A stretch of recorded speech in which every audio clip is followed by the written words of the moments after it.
Totalkare, just going to go through the safe operation of our axle stands. Each axle stand can take a weight of 7.5 tonne per axle stand.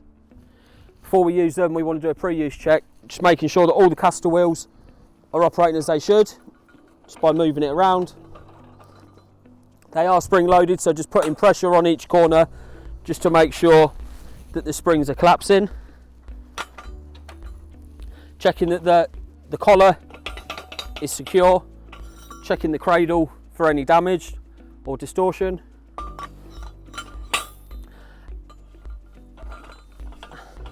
And checking the screw of the axle stand through its full length to make sure there's no damage.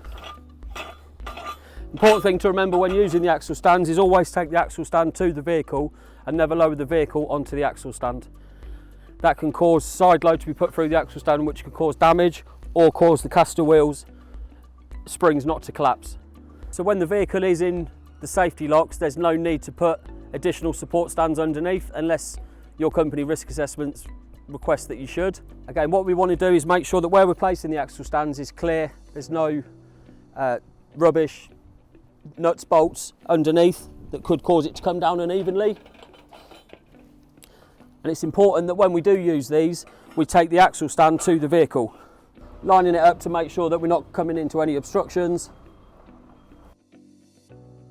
Now we've taken the weight of the vehicle, and you'll see that the caster wheel, spring-loaded caster wheels have collapsed. That means when we transfer the weight from the lift into the axle stand, it's already in contact with the floor, which will prevent any damage to the caster wheels or axles for the dolly wheels.